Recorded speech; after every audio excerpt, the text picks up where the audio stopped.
একাত্তর নিয়ে পরাজিত আওয়ামী বামেরা উঠে দাঁড়াইতে চাইবে, এই দাঁড়াইতে চাওয়ার সাথে শক্তভাবে বিএনপি পাশে দাঁড়াইতেছে, এটাই সমস্যা।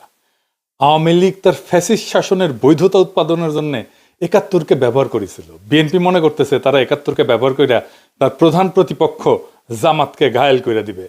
কামডা গলে বিএনপি ভালো করতেছে। বিএনপিরা হারাইতে বাংলাদেশের জনগণের বেশি বেগ পাইতে হবে না। কারণটা এইটা না যে একাত্তর বিএনপি বিরোধী শক্তিকে বিব্রত করবে, কারণটা হইতেছে এই সফট পলিটিক্যাল অস্ত্রকে বিএনপি কিভাবে ইউজ করবে সেটা না জানা। এই সফট অস্ত্র ভালো মতো ইউজ করতে না জানলে নিজের হাতেই ফাইটা যেতে পারে। একাত্তর নিয়ে আমার কিঞ্চিত লেখাপড়া আছে, মানে মুক্তিযুদ্ধের বয়ানে ইসলাম লেখার সময় আমি একাত্তরের এমন কোনো প্রকাশিত দলিল নাই যেটা খুঁটায় খুঁটায় পড়ি নাই। তো এটা পড়ে যা বুঝেছি যে একাত্তরের ইতিহাস এত মিছা কথা দিয়ে ভর্তি, এত কন্ট্রাডিকশনে ভর্তি, এত বাটপাড়িতে ভর্তি যে এইটারে হুতায় দেওয়া পানি ভাতের কাজ। বদরুদ্দিন ওমরই কইছেন যে একাত্তরের ইতিহাস 90% মিছা কথা। এই ইতিহাস আর চেতনারে উড়ায় দেওয়া, জয় বাংলা কইরা দেওয়া বাহাতের কাজ। একাত্তরের নৌকায় বৈশা আওয়ামী লীগ যে কিনা একাত্তরের ফার্স্ট ডিভিশনের প্লেয়ার সেই ডুবিছে, আর একাত্তরের সেকেন্ড ডিভিশনের প্লেয়ার বিএনপি আরো ডুববি। এখন অনেকে কইতে পারে তাইলে আমরা একাত্তর নিয়ে করমুটা কি? এর কথা কমু না? অবশ্যই কমু, অনেক বেশি কমু। একাত্তরকে একটা বিগেস্ট হিস্টোরিক ইভেন্ট হিসাবে আমাদের লেন্সে পাঠ করা লাগবে, আমাদের নিজেদের চোখে দেখা লাগবে, ইন্ডিয়ার চোখে না, আওয়ামী লীগের চোখে না, বাটপাড়ি আর মিথ্যাচারের লেন্সে না। তাহলে সেটা কেমন হবে? কোন লেন্সে? আমাদের নিজেদের লেন্সে, আমাদের নিজেদের চোখে। আমাদের নিজেদের চোখে দেখাটাই সারা দুনিয়া নেবে, বাংলাদেশের বেশিরভাগ মানুষ নেবে। আপনারা দেখেছেন 1971 নিয়ে, 6 দফা নিয়ে, ভাষা আন্দোলন নিয়ে আমি মেলা বাংকার ব্লাস্টার এপিসোড করেছি, আমার গেলাইছে অনেক, কিন্তু পাল্টা আর্গুমেন্ট কিন্তু কেউ তুলতে পারে নাই। আজকেও আমি এমন একটা জায়গা নিয়ে আলাপ করব সংক্ষেপে, এই আলাপটা পরে আরো বিস্তারিত করা যেতে পারে, কিন্তু দেখবেন যে এইভাবে আগে ভাবা হয় নাই। শুরুতে একটা এক্সাম্পল দেখায়নি, কেন বিএনপি একাত্তর নিয়ে কোনো বয়ান তৈরি করতে পারবে না? হাতে নাতে দেখাই দেবো, দেখাবো, আসেন দেখাই। বিএনপি একটা ভিডিও বানাইছে তার নির্বাচনী ক্যাম্পেইনের জন্য, প্রচুর আবেগ নিয়ে বানানো। থিম হইতেছে মুক্তিযুদ্ধ আর 2024 দুই জেনারেশনের দুই আহত যোদ্ধা কিভাবে দেশের জন্য কাজ করবে বা করতেছে, এইটা সাহেব দেখান। ওই অংশটা দেখান। কিভাবে হলো?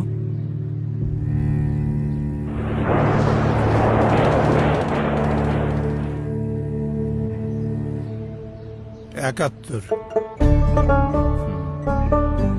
আর তোমারটা? 24। চলো উঠি, অনেক কাজ পড়ে আছে। হ্যাঁ, আমার অনেক কাজ আছে। মানে হইতেছে 1971-এর ক্ষত হাতে আর 2024-এর ক্ষত পায়, তাই তো? আপনারা হাত হারানো মুক্তিযোদ্ধা দেখেছেন জীবনে? কদাচিৎ দেখতে পারেন, আমি দেখি নাই। যা দেখেছি সবই পা হারানো যুদ্ধাহত মুক্তিযোদ্ধা। সেলিব্রেটেড কর্নেল তাহের, উনি ছিলেন পা হারানো। মুক্তিযোদ্ধা পুনর্বাসন কেন্দ্র শ্যামলীতে যেটা ছিল, এখনো আছে, সেইখানে থাকতেন যুদ্ধাহত মুক্তিযোদ্ধারা। সকালবেলা ওনাদের হুইল চেয়ার নিয়ে বাইর হইতেন, শহীদ মিনারে আসতেন, স্মৃতিসৌধে যাইতেন, সবাই পা হারানো। এইটা সাহেব যুদ্ধাহত মুক্তিযোদ্ধা লিখে সার্চ দেন না গুগলে, দেখেন সবাই হুইল চেয়ারে। এইটা যুদ্ধের স্বাভাবিক ক্যাজুয়ালিটি। যুদ্ধে পা হারায় বেশি যুদ্ধাহতরা। তার মানে এরা মুক্তিযুদ্ধ বলে বলে চিৎকার করবে, কিন্তু রিয়েল মুক্তিযুদ্ধ জিনিসটা নিয়ে গভীর বোঝাপড়া নাই, দরকারও নাই। কারণ ভোটের জেতার জন্য তো এটার কথা কইতেছে, জামাতকে হারানোর জন্য এই কথা কইতেছে। মাথার মধ্যে এটা নাই কি বলে জামাতের শক্ত রাজনৈতিক বিরোধিতা করা যায়। ভোটের জন্য কিন্তু আসলে রাজনৈতিক বিরোধিতারও দরকার নাই। আপনারা হাদির ক্যাম্পেইন দেখছেন না? হার্ডকোর পলিটিক্স নিয়ে ক্যাম্পেইন করছে। এরা টাকা দিয়ে নমিনেশন কেনে, টাকা ছড়া ইলেকশনে যেতে, তারপরে 5 বছর ধরে লুটপাট করে। তার জন্য দরকার কুইক ফিক্স, সহজে করা যায় এমন রাজনৈতিক খাবার, ইনস্ট্যান্ট নুডলের মতো। তাই বিএনপির বুদ্ধিজীবীরা হাজির করছে মুক্তিযুদ্ধ, এই দিয়া জামাতরে ঘায়েল করবে। আওয়ামী লীগ 71 দিয়া ফ্যাসিবাদের বৈধতা উৎপাদন করছে, বিএনপি 71 দিয়া জামাতকে মারতে চায়। দুই পক্ষই 71-কে একটা পলিটিক্যাল ইনস্ট্রুমেন্ট বানাইছে ভোটে জেতার জন্য, তার রাজনৈতিক লক্ষ্য হাসিল করার জন্য। আর বিএনপি বলে একটা দল ধর্ম নিয়ে রাজনীতি করে, আর তোরা যে মুক্তিযুদ্ধ নিয়ে রাজনীতি করতেছিস, তা আবার ভোটে জেতার জন্য। 2024-কে দাঁড় করাবে 1971-এর লিগ্যাসি বা উত্তরাধিকারের উপরে। 1971-এর লিগ্যাসির উপরে 2024 দাঁড়ায় নাই। 1971-এ যারা সিপাহী সালার, তারা জিয়াউর রহমানকে রাজাকার বলতো। 1971-এর খেতাব কাইরে নিছে জিয়াউর রহমানের। আর সবাই ফ্যাসিবাদের সফট আর হার্ড পাওয়ার ছিল। 1971-এর নামে আমাদের উপরে ফ্যাসিবাদ চাপায় দেওয়া হয়েছে। 2024-এ দেখেছেন কেউ এসে বলছে আমি মুক্তিযোদ্ধা, আমি হাসিনার এই শাসনের বিরুদ্ধে লড়াই করেছি, বলছে? বলে নাই। এই বিপ্লবের স্ফুলিঙ্গই তৈরি হয়েছিল মুক্তিযোদ্ধার সন্তানেরা চাকরি পাবে না তো রাজাকারের বাচ্চারা চাকরি পাবে, এই কথায়। 2024-এর বর্ষা বিপ্লবকে এই যে আনিস আলমগীর নারকীয় সন্ত্রাস বলছে, সেও নিজেকে মুক্তিযোদ্ধার সন্তান দাবি করত। যাই হোক, 1971 কোন বয়ান আমরা তৈরি করব, আজ এইখানে আলাপের একটা অংশ থাকবে। কিভাবে আমরা আওয়ামী আর ইন্ডিয়ান বয়ান উতরায় যেতে পারবো, তার বাইরে 1971 নিয়ে আমাদের নিজেদের বয়ান তৈরি করতে পারবো। আসেন সেটা একটু বুঝে দেখি।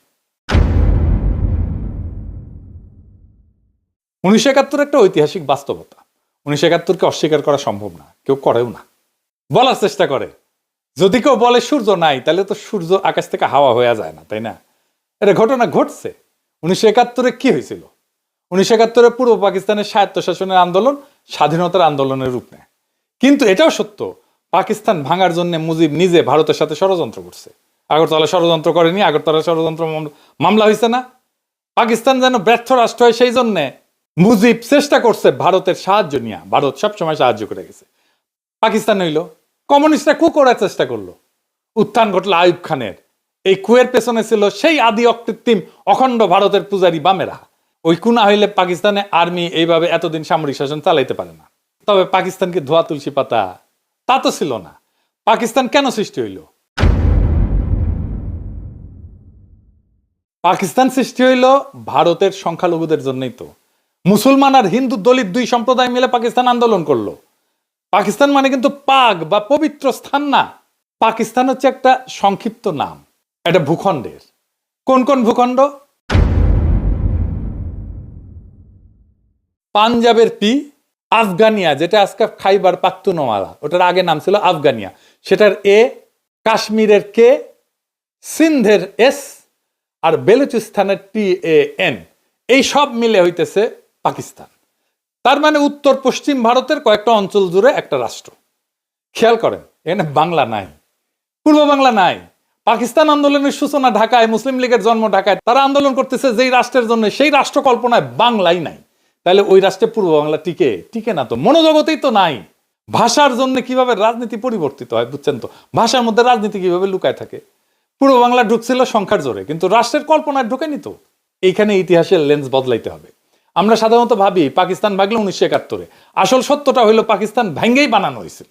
এটা রাষ্ট্রের নামই যখন একটা অংশকে বাদ দিয়া এটাকে চিন্তা করা হয়, কল্পনা করা হয়, তখন সেই অংশকে পরে শাসন করতে হয় বন্দুক দিয়া, ভোট বাতিল করিয়া, সংখ্যাগরিষ্ঠতাকে ভয় পাইয়া, ট্রিগার চাইপা। আর ইন্ডিয়ার উস্কানি তো ছিলই। পাকিস্তানের এলিটটা এতই বেকুব ছিল যে কোনোভাবেই পূর্ব পাকিস্তানকে পলিটিক্যালি কিভাবে ওন করতে হবে সেটা বুঝতে পারেনি। মুসলিম লীগকে টেকাইতে পারে নাই। পাকিস্তান রাষ্ট্রকে যে টিকায় রাখবে পলিটিক্যাল ইনস্টিটিউট, তারই টুকরা করলো। সোহরাওয়ার্দীর তার অনুসারীদের মুসলিম লীগ থেকে বের করে দিল। জন্ম নিল আওয়ামী মুসলিম লীগ। আর সোহরাওয়ার্দী যে বাংলাই বলতে পারতো না, তার শিষ্যরা রাষ্ট্রভাষা আন্দোলন শুরু করলো বাংলা ভাষার জন্য। কি তামাশা! দলিত হিন্দু নেতা যোগেন মন্ডলকে রাতের আধারে পাকিস্তান ছাড়তে হলো। একটার পর একটা ভুল করতে করতে করতে করতে শেষ পর্যন্ত বাংলাদেশ রাষ্ট্রের জন্ম অবশ্যম্ভাবী করে তুলল। পাকিস্তান নিজেই করলো। পাকিস্তানকে তার হিস্টোরিক মিস্টেক গুলো অ্যাকনলেজ করতে হবে, তো এটা স্বীকার করতে হবে। শুধু ইন্ডিয়ার দোষ দিলে তো হবে না। ইন্ডিয়ার ষড়যন্ত্র কেন সফল হইতে পারলো সেটার হদিস নিতে হবে। মুশকিল হইতেছে নিজের পাদের গন্ধ কেউ নিজের টের পায় না। সেজন্যই এনগেজ হইতে হয় ভিন্ন মতের সাথে। পাকিস্তান ট্রুলি এনগেজ হয়েছে বাংলাদেশের সাথে, বাংলাদেশের ইন্টেলিজেন্সিয়ার সাথে, বাংলাদেশের সিভিল সোসাইটির সাথে, বাংলাদেশের একাডেমিয়ার সাথে, বাংলাদেশের মিডিয়ার সাথে। হয়নি, এখনো হয় না। ইন্টেলেকচুয়ালি এনগেজ হয়নি। হইলে ইন্ডিয়ার এই বারবারন্ত অনেক এফিসিয়েন্টলি ঠেকাইতে পারতাম আমরা বাংলাদেশে। এখন 71-এর সবচেয়ে বড় ট্র্যাজেডি কি, এটা আমাদের বুঝতে হবে। 71-এর সবচেয়ে বড় ট্র্যাজেডি গণহত্যা, জেনোসাইড। ক্লাস বুক রেফারেন্সের জেনোসাইড। এই জেনোসাইডের দুইটা বড় পার্ট, একটা বাঙালি জেনোসাইড আর একটা বিহারি জেনোসাইড। বিহারি জেনোসাইড একেবারে মুছে দেওয়া হয়েছে। বিহারিদেরকে বাঙালিরা মারছে, আমরা বাঙালি জেনোসাইড বলি। কিন্তু দেখেন 1971-এর সবচেয়ে বড় দখল গেছে হিন্দু সম্প্রদায়ের উপরে, বাঙালি হিন্দুর উপরে। এটা শুধু একটা জাতির উপরে আক্রমণ না, একটা জাতির নির্দিষ্ট ধর্ম সম্প্রদায়ের উপরে আক্রমণ। এই ক্ষতটা হিন্দু সম্প্রদায়ের মধ্যে গভীর। আমার ফুলকুমারিতে পড়ছেন যে আমার বগুড়ার বাড়ি দখল করে নিয়েছিল আমাদের এক প্রতিবেশী। এখনো তারা আমাদের প্রতিবেশী, এখনো। এই যে এক্সট্রিমলি কমপ্লেক্স জটিল সিচুয়েশন, এটার তো প্রপার রিকনসিলিয়েশন হয়নি। তো আমার সেই প্রতিবেশী, উনি তো কোনোদিন এসে আমাদের পরিবারের কাছে মাপ চান নাই যে কাজটা ভুলেছে, মাফ করে দেন। এখন পিনাকি দাবরানি দিলে ওই ভারীচারা হয়ে পালাইবে, সেটা অন্য কথা। কিন্তু বাংলাদেশের সব হিন্দু তো পিনাকি না, সে তো ভয়ে থাকে আমার বাড়ি না আবার দখল করে ফেলে। এইটাকে অ্যাড্রেস করতে হবে, জেনোসাইডের একটা ফয়সালা করতে হবে। আমি দুইটা কাজ খুব চেষ্টা করেছি এই সরকারকে দিয়ে, প্রফেসর ইউনূসের সরকারকে দিয়ে। ১/৭১ নিহতদের পুরো নাম তালিকা করা প্রজেক্ট, এক প্রফেসর কাজ করতেছেন এইখান থেকে ওইখান থেকে নানা ফান্ড টান নিয়ে, সামান্য একটা ফান্ডের জন্য উনি ফিল্ড ওয়ার্ক করতে পারতেছেন না, শেষ করতে পারতেছেন না। আমি হয়রান হয়ে গেলাম একটা ফান্ড ম্যানেজ করে দিতে। আমাদেরই সব ভাই ব্রাদাররা সরকারে আছে, তারাও করে দিলেন না। এটা আর কি বলবো, আর এখন বলতে গেলে তো ওনাদের সাথে রাগারাগি ঝগড়াঝাটি করতে হয়। এই কষ্টটা পড়ে যেতে পারতো প্রফেসর ইউনূসের সরকার, আমি ওনার জন্য ক্রাউড ফান্ডের ব্যবস্থা করতে পারতাম, কিন্তু আমি ওনার এক্সপোজ করলে ওনার বিপদ হবে, ওনারা খাইয়া দেবে ইন্ডিয়া বা আওয়ামী লীগ। আর এটা কাজ হইতেছে বিহারিদের ক্যাম্পগুলো বন্ধ করে তাদের মেন স্ট্রিমে নিয়ে আসা। এটা লজ্জার যে তারা এখনো একটা ক্যাম্পের মধ্যে, ঘেটোর মধ্যে আছে। আব্দুল নূর তুষারেরা গণহত্যার জন্য পাকিস্তানে 3বার ক্ষমা চাইলো, আবার চাইতে বলে ক্ষমা।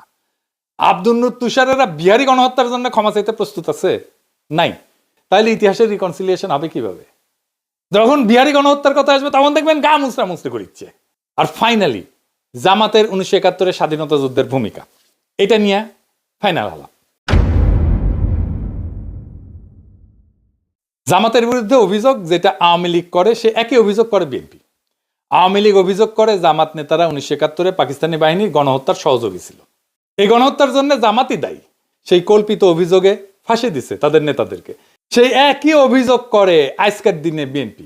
1971 সালে আমরা যে স্বাধীনতার যুদ্ধ করলাম পাকিস্তানিদের থেকে বেরোয় আসার জন্য, তখন আমরা আপনারা শুধু বিরোধিতাই করেন নাই, ওই পাকিস্তান সেনাবাহিনীর সঙ্গে হাত মিলিয়ে গণহত্যা করেছেন। এই কথা বলতে আমার কোনো দ্বিধা হয় না। কিন্তু খালেদা জিয়া সেই বিচার সম্পর্কে কি বলেছিল শুনেন। আমি বলতে চাই, আজকে মুজাহিদি, সাইদি,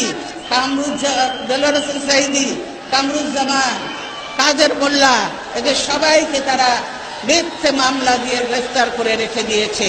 তারা ভেবেছে তারা স্বাধীনতা বিরোধী বলে তাদেরকে গ্রেফতার করেছে। আমি বলতে চাই, আজকে তারা যে অবস্থা করেছে, গোপন চুক্তি করে, স্বাধীনতার পরেও যে গোপন চুক্তি করেছে, স্বাধীনতা বিরোধী শক্তি হলো এই আওয়ামী লীগ, হলো স্বাধীনতা বিরোধী শক্তি, দেশের বিরোধী শক্তি হলো এই আওয়ামী লীগ। আগে তাদেরকে আগে ব্যবস্থা করতে হবে, তবেই এই দেশ নিরাপদ হবে, স্বাধীন হবে। শুনলেন তো, উনি বলছেন মিথ্যা ওগুলো মামলা। আচ্ছা, মির্জা ফখরুল কি বলেছিল শুনেন। আমাদের এই আলেম উলেমা জামাত ইসলামের নেতৃবৃন্দ, আমাদের মৌলানা নিজামী সাহেব, জামান সাহেব, কাশেমি সাহেব, এই পত্রিকার যে প্রকাশক ছিলেন তাকে সহ অনেকে মৃত্যুদণ্ড, সালাউদ্দিন সাহেব সহ তাদেরকে মৃত্যুদণ্ড দেওয়া হয়েছে মিথ্যা মামলায়। শুনেছেন তো, সেও বলে হাম্বা, মানে তারও ওই একই কথা। আমাদের সময় একটা বিজ্ঞাপন ছিল এইরকম, গরুকে জিজ্ঞেস করে তোমার কি কথা, সে গরু এখন চিৎকার দেয় হাম্বা, তাহলে ওরও সেই একই কথা। আর এখন বলে স্বাধীনতার পরাজিত শক্তি মাথাচাড়া দিয়ে উঠতেছে, ওদের নস্যাৎ কইরা গণতন্ত্র প্রতিষ্ঠা করবি নাকি। এবার বলে একটা দল গণহত্যা চালাইছিল, মানে জামাত চালাইছিল গণহত্যা। শুনেন, পাকিস্তান আন্দোলন করতে মুসলমানরা পাকিস্তানের মুসলমান ভাইদের স্বার্থ রক্ষার জন্য, মুসলিম, তখন আপনাদের নেতা মওদুদি এটা বিরোধিতা করেছিল, ঠিক না? আর আজকে আবার 1971 সালে আমরা যে স্বাধীনতার যুদ্ধ করলাম পাকিস্তানিদের থেকে বেরোয় আসার জন্য, তখন আমরা আপনারা শুধু বিরোধিতাই করেন নাই, ওই পাকিস্তান সেনাবাহিনীর সঙ্গে হাত মিলিয়ে গণহত্যা করেছেন। এই কথা বলতে আমার কোনো দ্বিধা হয় না। জামাত রাঙ্গি রাজাকার ছিল শুনেছেন না, গোলাম আজম রাজাকার শুনেছেন না, গোলাম আজম রাজাকার ছিল না পাগলা, গোলাম আজম রাজাকার ছিল না রে বেকুব, ছিল শান্তি কমিটির মেম্বার, ছিল শান্তি কমিটির নেতা। রাজাকার ছিল প্যারামিলিটারি ফোর্স, আমাদের আনসারের মতো, তাদের ড্রেস ছিল, ইউনিফর্ম ছিল, ব্যারাকে থাকতো, রেশন ছিল, আর গঠিত হয়েছিল সাধারণ মানুষকে দিয়ে। রাজনৈতিক কর্মী ছিল তারা, মুসলিম লীগ, জামাত না। জামাত তখন এত বড় তৃণমূলের অর্গানাইজেশন ছিল না। আমার কথা বিশ্বাস করার দরকার নাই, বিদেশি নিউজ থেকে রাজাকার দেখেন কারা ছিল, পোশাক আশাক সহ, ওদের দাড়ি টুপি ছিল না, দেখেন। the government has organized a paramilitary force called Razakars. The Razakars' main duties are roadblocks, often carried out with a great show of force, and sentry duties around the main government installations. Some recruits to the Razakars are students, but many come from the militant wing of the Muslim League, who were responsible for much of the murder and the burning of villages which followed March the 25th. They are all East Bengalis and are paid by the government direct. But no one knows just how loyal they would be to the government if that loyalty was ever under stress. দেখেছেন এই মুসলিম লীগের পুরাটাই BNP ঢুকিছে। Mirza ফখরুলের বাবাই তো মুসলিম লীগার ছিল, পাকিস্তানের মন্ত্রী ছিল। আমির খসরু মাহমুদের বাবা মুসলিম লীগার ছিল। মির্জা ফখরুল দাবি করে তার বাবা 1971 শরণার্থী শিবিরে ছিলেন। একজন পাকিস্তানের মন্ত্রী, মুসলিম লীগ করার লোক কেন ইন্ডিয়া পালাবে 1971-এ? তার উপরে যায় শরণার্থী শিবিরে থাকবে। সুপে চাপে মিলানো যায়? আপনার কমন সেন্স কি বলে? যাই হোক, আমরা ওই দিকে না যাই। জামাতের ভূমিকা ছিল দুইটা জায়গায়, শান্তি কমিটি আর আলবদরে। এখন এই আলবদরকে দায়ী করা হয় বুদ্ধিজীবী হত্যায়। এই দাবিটা প্রমাণ করা মুশকিল অনেক কয়টা কারণে। কে দোষী আমি সেটা ঠিক করব না, আমি দেখাইতেছি রাষ্ট্র কিভাবে মিথ্যা দিয়ে ইতিহাস বানায়। আসেন ওই অংশটুকু একটু দেখি। আমি আলবদর বলছি বলে একটা বই আছে, একজন আলবদর ছিল সেই লিখছে। সে বলতেছে যে তাকে গ্রেপ্তার করা হয়েছিল, জেলে ছিল সে। গ্রেপ্তার করা হইল, তারে ইন্টারোগেট করা হয়েছে, তার কাছ থেকে তথ্য নেওয়া হয়েছে, কিছুই নেওয়া হয় না। তাইলে তো তার কাছে কিছু এভিডেন্স থাকতো, বলতেছে আলবদর। কিন্তু আলবদর তো ধরছিলা, তারে জেলেও রাখছিলা, তো তারে ইন্টারোগেট করে তারে তথ্য নাও নেই, সে তথ্যটা ভেরিফাই করো নাই, ক্রস চেক করো নাই কেন? কার দোষ এইটা? আমি আপনাকে ডিসেম্বরে একটা ক্লিপ দেখাই। সেখানে সাংবাদিক, বিদেশি সাংবাদিক বলতেছে ঢাকায় ডিসেম্বরের শুরুর দিকের কথা, এটা প্রত্যেক দিন মুক্তিবাহিনীর সদস্যরা কম করে 5টা রাজনৈতিক হত্যাকাণ্ড করতেছে। শোনেন, There are between 80 and 100,000 Mufti Bahini operating within East Pakistan.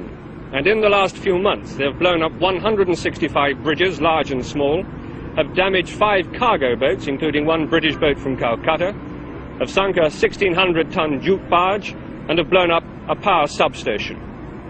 And they have committed, in Dakar alone, 6 political assassinations every day. তার মানে ঢাকার মধ্যে শক্তিশালী অবস্থান তৈরি করে ফেলছে গেরিলারা। এইখানে স্বাধীনতার পক্ষের বুদ্ধিজীবীদের ধরে নিয়ে যাইতেছে কয়েকদিন ধরে। কোথায় নিয়ে যাইতেছে সেটাও ফ্যামিলি মেম্বাররা জানে, কিন্তু অনেক ক্ষেত্রেই, মনির চৌধুরীর ক্ষেত্রেই জানে। ফিজিক্যাল ট্রেনিং সেন্টারে নিয়ে যাওয়া হয়েছিল মোহাম্মদপুরে। তো মুক্তিযোদ্ধারা তো অপারেশন চালাবে সেই ফিজিক্যাল ট্রেনিং সেন্টারে, ঠিক কিনা বলেন? তারা ডেলি 5 জন করে মারতে পারে ঢাকায়, আর ফিজিক্যাল ট্রেনিং সেন্টারে হামলা করে উদ্ধার করতে পারে না। উদ্ধার করতে না পারুক, হামলা তো করতে পারতো, কেন করলো না? ঢাকা শহরে মুক্তিযোদ্ধা কি কম ছিল? এখন তো কত মুক্তিযোদ্ধা, সবাই মিলে যদি ওইখানে হামলা করতো। দেশ স্বাধীন হইলে এই বুদ্ধিজীবী পরিবাররা মুজিবের অফিসের সামনে বিক্ষোভ করে। ওইখানে মুজিব আসে। জহিরায়ের বোন ছিল নাফিসা কবি, তাকে উদ্দেশ্য করে মুজিব বলছিল যে অনেকে তো দালালি করে মারা গেছে এই বুদ্ধিজীবী সম্পর্কে। এরা পান্না কাইসাল লিখে গেছে, স্বাধীনতা বিরোধীরা লিখে যায় নাই। জামাতের অনেকে বলে ইন্ডিয়ানরা মারছে। এই বয়ানটা মিলে পাকিস্তানের হামুদুর রহমান কমিশনের রিপোর্টে যখন তারা রাও ফরমান আলীকে প্রশ্ন করে, রাও ফরমান আলীকে জানেন তো এই বুদ্ধিজীবী হত্যার জন্য দায়ী করা হয়। হামিদুর রহমান কমিশনে বলা হয়েছিল বাংলাদেশের সরকার যেন তাদেরকে এভিডেন্স দেয় বুদ্ধিজীবী হত্যার সাথে কারা কারা জড়িত ছিল। পাকিস্তানের কাগজে কলমে হইলেও এটা সদিচ্ছা ছিল, তো করে নাই কেন বাংলাদেশ?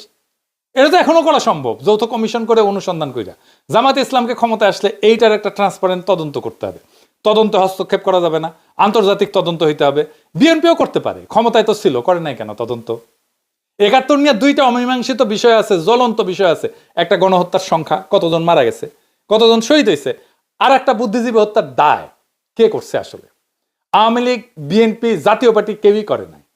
যদি প্রশ্ন করি যে আসলে তারা তদন্ত করলে এই দায় দেওয়ার রাজনীতি করতে পারবে না, তাই করে নাই। মানিক বন্দ্যোপাধ্যায়ের প্রাগৈতিহাসিক বলে একটা উপন্যাস ছিল, ওইখানে এক ভিখারি, তার পায়ে একটা ঘা ছিল, বিভৎস ঘা। ওই ঘায়ে চিকিৎসা করতো না, কারণ চিকিৎসা করলে ভালো হয়ে যাবে, আর ঘা দেখায় ভিক্ষা করতে পারবে না। তাই আওয়ামী লীগ, বিএনপি এই ক্ষতের কোনো চিকিৎসা করেনি 71 নিয়ে, কারণ চিকিৎসা করলে মুক্তিযুদ্ধের চেতনা বেচা ভোটের রাজনীতি করতে পারবে না। এটাই হইতেছে আসল সত্য। এই যে বিএনপি আওয়ামী লীগের বয়ান নিজের মুখে তুলে নিছে, এই জন্য নিজের আত্মহত্যার পথে গেছে। এটা আমি আপনাদেরকে প্রকৃতি থেকে বুঝাই দিই একটা ঘটনা দিয়ে, মজা পাইবেন। ঘাসফড়িং, ঝিঝি পোকা আছে না, এইসব প্রাণী কেমনে মারা যায় জানেন? এটা তো বুড়া হয়ে মারা যায়। আর একটা মৃত্যু খুবই ভয়ঙ্কর। এই ঝিঝি পোকার পেটে একটা কৃমি ঢোকে, নাম হইতেছে হর্স হেয়ার কৃমি, মানে ঘোড়ার চুলের কৃমি। এডিটর সাহেব, ঘোড়ার আবার একটা হাসি দেওয়া লাগবে, তার চুলের কৃমি, সেটাও একটা বিষয় হয়েছে এপিসোডের, এটা হাসি দেয় না। যাই হোক, ভালোই হয়েছে। এটা লম্বা সুতার চুলের মতো দেখতে, পরজীবী কৃমি, সাধারণত পোকামাকড়ের ভেতরে বড় হয়। এই কৃমির জীবনচক্র শেষ করার জন্য পানির দরকার হয়, এটা মনে রাখেন, আমরা ফিরে আসবো এই জায়গায়। তো এই ঝিঝি পোকা, এই কৃমির ডিম সংক্রমিত পোকা যদি খেয়ে ফেলে, তাহলে এই ডিমটা শরীরে ঢুকে পড়ে ঝিঝি পোকার। এই ডিমটা ঢোকার পরে ঝিঝি পোকার পেট ভেদ কইরা শরীরের ভিতরে ঢুকে যায়। সেখানে আস্তে আস্তে আস্তে আস্তে বড় হইতে থাকে, শরীরের ভিতরে পুরা শরীর খায়া ফেলে। ঝিঝি পোকার শরীরের ভিতরে প্রায় পুরা জায়গা দখল করে নেয় এই কৃমিটা। এই কৃমি এতই বড় হয় যে অনেক সময় এই কৃমির দৈর্ঘ্য ঝিঝি পোকার শরীরের চাইতে কয়েক গুণ বেশি হয়ে যায়। তো ঝিঝি পোকা যা খায় তার পুষ্টি কৃমি শুষে নেয়। ঝিঝি পোকা ধীরে ধীরে দুর্বল, অপুষ্ট, নিয়ন্ত্রণহীন হয়ে পড়ে, অসুস্থ শরীর, দূষিত রক্ত হয়ে পড়ে।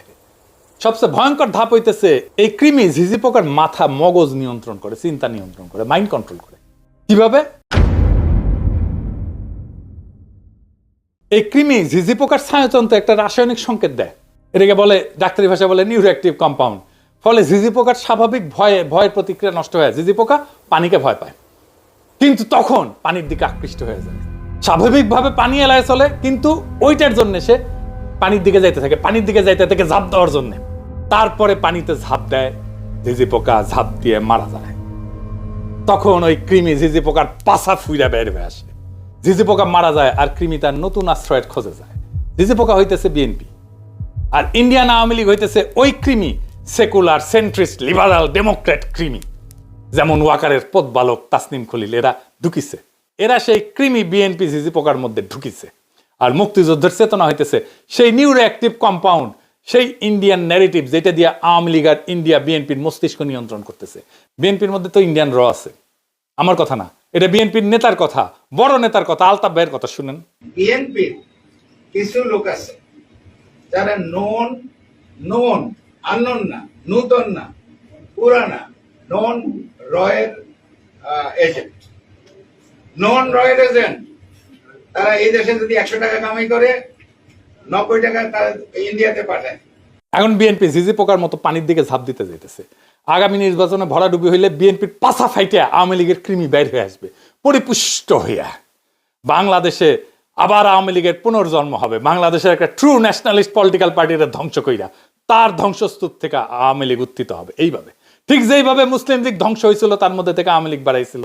এখন তাই আমাদের বৃহত্তর রাজনৈতিক ফ্রন্ট করা ছাড়া উপায় নাই। বিএনপি শেষ, বাংলাদেশের স্বাধীনতা সার্বভৌমত্ব রক্ষার জন্যই আমাদের লাগবে একটা নতুন ন্যাশনালিস্ট ফ্রন্ট। আগামী নির্বাচনে সেই ফ্রন্টকে আমাদের সর্বশক্তি দিয়ে জয়যুক্ত করতে হবে, না হলে বিএনপি ঝিঝি পোকার পেট থেকে বাইরে হওয়া আওয়ামী কৃমি আমাদের দেশটা আবার ধ্বংস করে ফেলবে। এইটাকে কি আমরা হইতে দেব? কখনোই না। এইটাকে আমাদের থামাইতে হবে, বাংলাদেশ রাষ্ট্রটাকে আমাদের রক্ষা করতে হবে। এটাই জুলাই, এটাই 2024-এর বর্ষা বিপ্লবের শিক্ষা। আমরা বাংলাদেশকে রক্ষা করব ইনশাল্লাহ। ইনকিলাব জিন্দাবাদ।